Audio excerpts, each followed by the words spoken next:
This is Business Therapy, healing businesses from the inside out through communication and emotional intelligence. I'm Diane Dye Hansen, management consultant, and with me co-host Christine Salvo, therapist, advanced certified mediator, and certified hypnotherapist. Good morning, everyone. Hello. Good morning, everybody. Our guest this week really inspired us to talk to you about the thing that, really kind of drives all of humanity, and that is storytelling.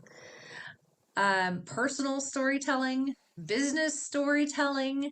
Storytelling is the way we connect, and storytelling is the way that for eons and eons, our history was passed down just through storytelling. Yeah, for sure. So that episode that we recorded was really inspiring in the way of really bringing back the value of our human story and how our human story is more than just words. It's more than words put together. It's more than lessons.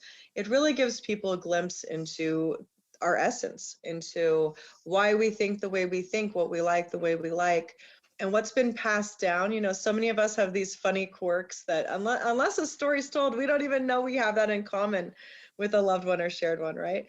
But it's through story, it's the power of story that connects us, that makes us human, that brings that true, raw, real story out in front where we can all connect. And I know several of our guests on this show, you have met Christine when they started to tell you their story, and you're like, "Hey, you need to be on our show." Oh yeah, I do it all the time. Like on a very regular basis, I'll just meet people and the minute I get to know who and what they are and what they're about, I'm like, please share your story with, my audience and make it your Absolutely. audience, right? And just hearing the uniqueness. I mean, there's a lot of things we share in common as human beings, but there's a lot of things that do kind of make us unique, and that sometimes we do feel kind of weird or strange or isolated and alone. And through storytelling, that helps bridge that gap of you might be kind of weird or whatever in your own way, but there's probably 250,000 people or more that can relate to you, that can connect with you, that need to hear what you're about to say because they feel that way too. Exactly, exactly. And utilizing the story, one thing we were talking about in the episode that we just recorded was utilizing that story as a part of your hero's journey to really help people connect with what you bring to the world, whether it's art, whether it's business, whether it's a passion that you just want to be an advocate for, or a whole social movement. Story is so incredibly powerful, but I was left with one nagging question, and that's, how do you discover that story that connects with that value of what you want to tell the world? And it's such a complicated process. I remember I was at a conference called Experts Academy, and one of the challenges was to tell your story. And there was a countdown clock going on, and you were with a group of people, and you're telling the story. And it was interesting because the story that I started with at the first round and the story that I ended up with was entirely different. Because as I started seeing, um, just, when I was forcing the story and when the story just flowed out of me because there was a true connection there. So, I think, and what I want to challenge our business owners to do is really look at, what's your brand story? What's the story behind your brand? And if it seems a little bit like it's not connecting, maybe it's because your story is different. Well, and also narrowing down which story you want to tell. As human beings, we accumulate stories regularly, daily sometimes. There's times in our lives where we go through rapid cycles of change, progress, challenge, and other times where it might be a little more ebb and flow. It might be more quiet. So picking the story is important too, because I don't believe we have a singular story. It's almost like topic driven, right? Like, what's your business story, or what's this business story? Because maybe you have multiple businesses. What's your marriage story, or what's this marriage story? Because maybe you've had multiple marriages. So really being able to dial it in and be specific about our stories and which ones we tell for the relevance of our audience as well. Absolutely. And during that episode, and I know you take notes during episodes, I was taking notes as well because it was pulling the stuff out of me and just exactly to your point. Sometimes, yes, you have many stories, but sometimes the story that you're telling isn't necessarily about that thing. So like when I'm talking about you know my pain point of I just get so sad when employees slip through the cracks. They have something going on in their personal lives. They're not meeting their key performance indicators, and due to management fault or otherwise, they slip through the cracks, and it results in them getting fired, leaving the company, poor performance, all of that. And it really hurts. And it hurts because of a personal story where I slipped through the cracks. And I can connect that story, but that's not the story that I tell when I'm trying to encourage someone toward resilience, Mhm. because that's a different occurrence in my life. So really tailoring those stories to the human effect, the emotional effect of the story, because yes, we have many many stories, but which one's really going to resonate? What stories do you tell, Christine? I don't tell a lot of stories because my work isn't really about me. Um, Very rarely do I say something personal, and if I do, it's extremely intentional. I do not go on kind of tangents or anything about my life. I'll say something intentional with purpose, with meaning, and then I usually check in with people and say, why do you think I told you that story? And Mm. typically, my intention is to provoke thought, to understand that they're being seen, they're being heard, they're being understood, that I'm not replacing their story, but that I can relate. And relatable Mhm. stories make us feel. So if I get out of a bad situation, you know that there's a possibility you can too. And when it's Mhm. human to human, it's so important and valuable because so many of our inspirational stories come from almost a faraway place: Hollywood, authors, artists, people in places that a lot of average people don't feel like they can get close to. So a really easy thing for people to do is say, well, that's easy for them. That's easy for you. How would they know? So the closer to home those inspirational stories are, the more real they are. If I know you, if I know your story, I've met you, I see your success now, and you sit down and you actually tell me where you came from and what happened, how you got here, oh my gosh, I can see myself in you. I can understand. I feel more related. I feel like there's a possibility rather than kind of looking to the big screen and the outside, which those stories are beautiful and they are very inspirational in a lot of cases. But sometimes they feel a little detached. So the more we can bring our personal story to our family, friends, our community, our work, that's great. So in a client session, I wouldn't tell my story. On my website or on my radio show or on a creative outlet, I absolutely would. Yes, exactly. And I like how you said the storytelling doesn't necessarily have to be about you. It's about the connection to what you're looking to elicit and promote in the way of thought, in the way of realized emotion, things like that. And yeah, I totally agree. That's why sometimes I will just relay a part of a book, and I know you've done this to us as friends, where you'll send an excerpt from a book, and that's a story, and that's a story that promotes conversation, promotes connection, promotes all sorts of really good, rich stuff between two people. And really that's the core of the purpose of story. It's to pass down information and to promote connection to that information. I just rewatched yet again Moana, and in the beginning, the grandma's telling the story of what happened, and the little babies are like screaming about the monsters, and it's just it's that generational pass down, the connection, the emotional connection of that story.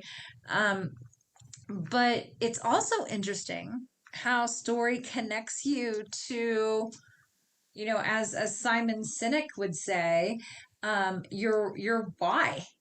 Really connecting it to that power of the why behind your business to drive home um, that value piece. Is his book is Start with Why, and he recommends that story, that why, is your starting point with somebody.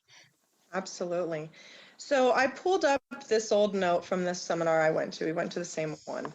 And I would really actually like to share this because it's beautiful. And I just reread it and I'm like, wow, I must have wrote this a few years ago just for today. So this one, instead of knowing your why, was about the I believe statement. And so this starts with, and this is my personal stuff, so this isn't about anybody else. This is what I came up with in a seminar. So I believe we all have purpose, pain, dreams, expertise, and doubts. Those things that hold us back. When I was 15 years old, I was living in a hotel because we were homeless. My parents were on drugs and so was I. I was expelled from high school, and that's when my turning point happened. A teacher saw me, the true me. He said, "Why are you doing this? You're smart." Now, at this time in my life, I hadn't heard a positive thing said to me in probably 2 years.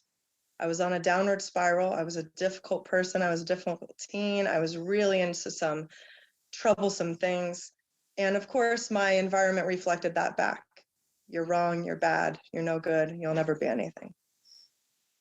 I wonder how many of you listening just do things, even destructive things, just because you didn't know any better. Well, my life changed rapidly after that. I stopped hanging out with my friends, focused on school, and graduated high school 6 months early. I got out. I left generational poverty, domestic violence, and drugs. Can you imagine going to high school and having not one friend? Yeah, it was hard. And your life is hard too. After starting college and not knowing what I was doing, I stumbled, fell, but never lost sight of my goals. I believe I was meant to struggle. I believe I was meant to do it all the hard way, so that one day, maybe a day like today, I could stand or sit or have your ears in front of you and tell you you're not alone and you can do this. I believe we let the limits of others stop us, slow us down, and deter us from living our highest self.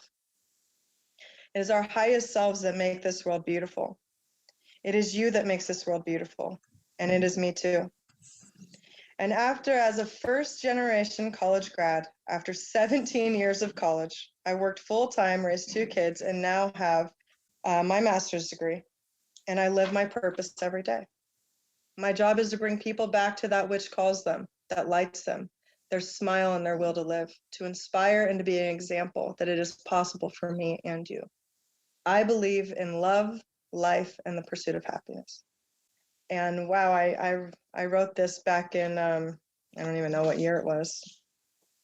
It's at least 5 years ago, and that's so beautiful because I still connect with that so deeply today. Maybe even more so after a global pandemic. Maybe even more so after staying home for a year and really connecting to how lost it can feel, how easy it can be to get off track, and Mhm. to still believe that my journey has purpose to help others, and my stories do too.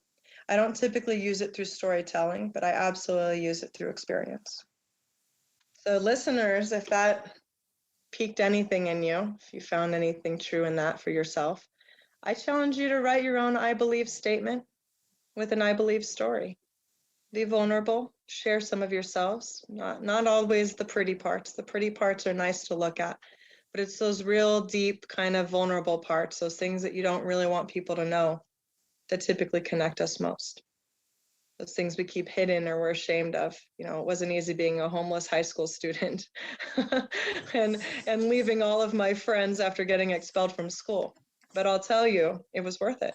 To me, it was the right decision, and I do not regret one day of it. Beautiful. So that's a little bit about me. What about you? So it's funny. If you heard a little rustling around, it's because I just leaned over and I picked up my book because what I wrote in that particular workshop ended up in my workbook, Creating Critical Opportunity. And I called it My Mother, My Inspiration. My mother is the most beautiful example of resilience in my life. I grew up understanding what make it work, as Tim Gunn would say, looks like.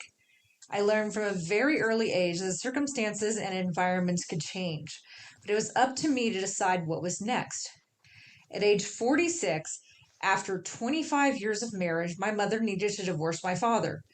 Divorce is life disrupting on its own, but on top of the divorce, like many housewives, she also needed to find a way to make money.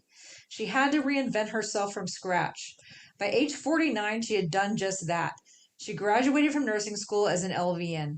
There's one tiny detail: she had me to raise. I was 8 years old at the time. She made less than $6 an hour working in a local nursing home in our small town of Devine, Texas. No matter how hard it was, she made it work. A strong, independent woman, status quo was never an option for my mother. What was an option was making it work. Vienna sausages, sardines, crackers, cereal, soup, and school lunches were the food of my childhood. No was a regular word in our household. It's a regular word in a lot of households where money is in short supply. I suspect a lot of children are hearing it now in relation to having play dates, getting new toys, and having big birthday parties. We couldn't afford a lot of the things a kid in the 80s would want. I wanted a new Cabbage Patch Kid. I got a used cauliflower kid minus the cauliflower from a garage sale. I wanted a rock tumbler that would make my rocks shiny. I commandeered an old board game dice cup and some watercolor paints. I always believe in the workaround. I believe this conditioning to get past the no made me who I am today. I thought differently. Fellow citizens of the world, we are being told right no right now in a big way, and it's not just about our toys. So how do we get around it? It's not about breaking the rules and endangering others, it's about thinking differently. One day my church youth group was going roller skating and I wanted to go badly. My mom looked at me with that regretful face that only comes from a mom who can't give their child the world and said, "No, hon, I can't afford it for you. You can't go roller skating today. I'm sorry." 8 years of making it work had sunk in, though. I knew that no was just the first step. I also knew that hammering mom to say yes by crying, whining, nagging, and otherwise pressuring would just hurt her. Instead, I tapped my willful, resourceful, and creative nature to summon the courage to pick up the phone and dial. I proceeded to crack open the church directory and call everyone in church. I left no stone unturned. By the end of an hour, I had a ride to go skating, the money to go, I was fed, and I had a ride home. My mom was upset. I was stunned she was. She told me, "Wow, Diane, if you want something, you go out and get it, don't you?" She meant it to be a criticism of my bad behavior. Now, as an adult, I remember an old 80s anti drug commercial about marijuana. I learned it by watching you, Mom. I learned it by watching you. I realized from a very young age it wasn't getting to yes that earned my success. It was the number of times I creatively got past the no. Each no was an opportunity for me. I mined for the gold in the rocky road of life. I did my best to keep my 2 feet planted in reality about my situation. Mom was poor, but she tried her best every day. I needed to try my best too. I didn't have a lot of money. What I did have was drive. I didn't let setbacks get me down for long, but I did have an emotionally hard time with it. As a preteen, I used to sneak cheese from the refrigerator for comfort, among other things, and became overweight. I struggled with that until high school, yet I still had my friends, my little tribe who would hear and give feedback, sometimes participate in my hairball schemes. I did everything from rent out my books for 10 cents apiece to make a little pocket money to selling greeting cards door to door to win a stereo. I celebrated my little wins and I learned from a mountain of mistakes along the way. So I guess you could say my critical opportunity method, or you prefer to add some levity to these crazy times, crapportunity has been in development for a long time. Yeah, that's awesome. So hearing a little bit about our own origin stories, I know for me, Diane, that was really inspiring even to read my own words. How about for you? Absolutely. And for me, it didn't start with me and it wasn't about me. It was about my mom, And I remember when I published this book, um, I sent one to my mom and I tagged that page. And although I wanted to I have a whole dedication page that says dedicated to my mama, Barbara Feltz, my favorite survivor. I tagged this page because, I mean, that's her story. And it's not necessarily one that felt great at the time. It didn't feel great for her to be 46 and needing to divorce my dad. It didn't feel great. One thing I left out of her story is she got breast cancer when she was 50 years old. So the year after she had reinvented herself, she got breast cancer and had to have surgery. She has survived twice. She is my favorite survivor. So my story wouldn't even exist without her story. And I just, it feels good to honor that story. And then also reading, just kind of the back end of it, it's very affirming. So I would challenge our listeners that, as you're, thinking about the I believe and what you believe and your stories behind what you believe, allow that to affirm you. Allow that to really affirm you and help you become, whatever your next level demands for you to become. Um, Christine, my story, the story that I heard about you is, you are beyond resilient, but you transformed those hard times into deep, deep compassion, and that is absolutely beautiful. And our stories and your story, listeners, your story is beautiful. Yeah, it's really probably the most valuable thing we really have. Because when we share our stories, when we talk about our stories, and even when we connect with our own stories, those when I tell that story, it's very far removed for me. I haven't lived that life for a very, very long time. I don't plan to again. And so when I remember and I go back, I get to recount like, dang girl, you've climbed some mountains. And sometimes it's easy to forget that, sometimes it's easy to go, well, I'm here now. And even since I wrote that, like you said, since you wrote that, there's things you can add.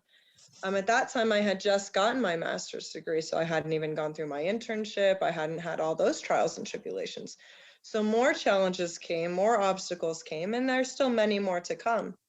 But I still do truly believe, I still stay committed to my belief statement, which has not changed, that it's okay to go through the hard times for me and for you and all of our listeners too.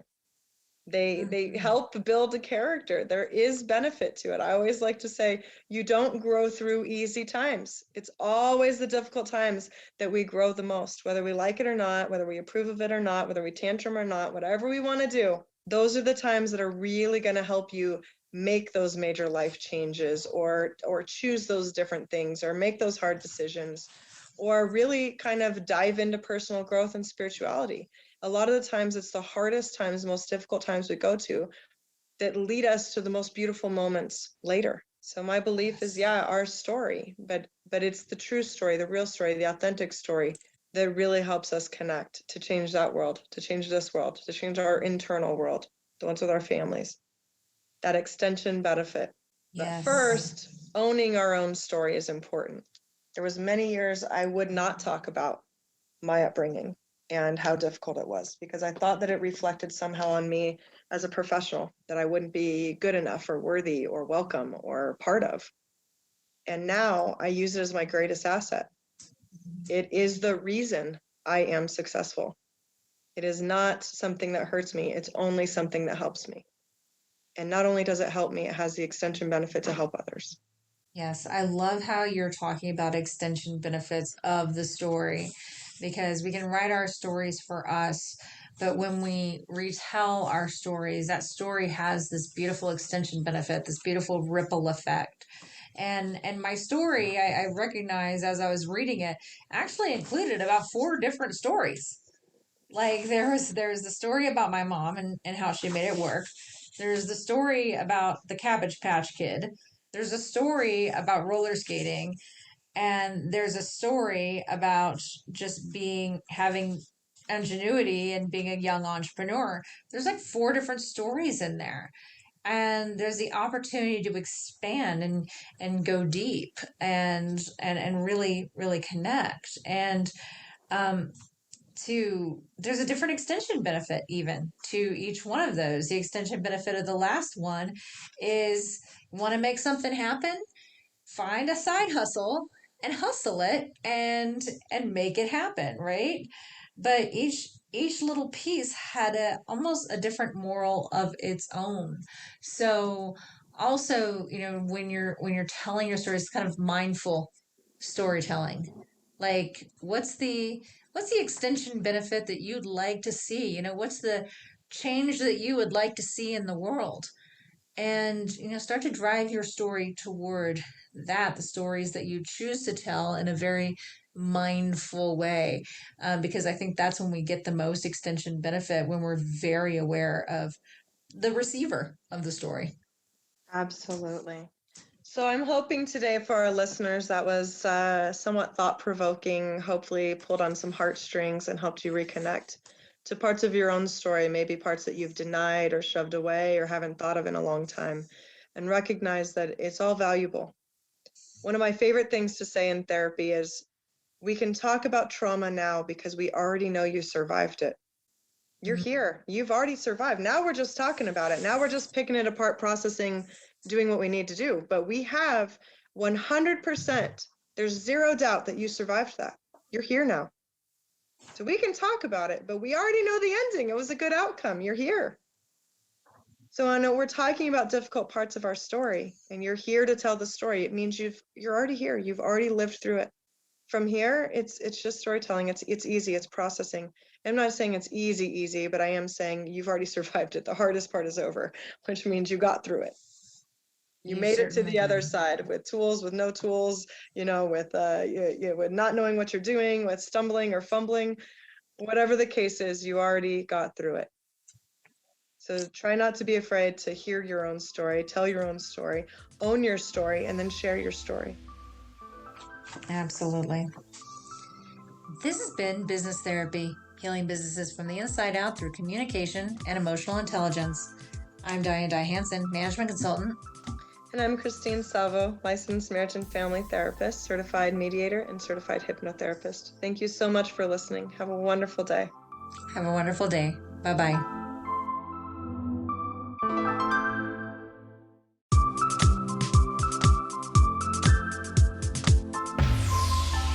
This is Business Therapy, healing businesses from the inside out through communication.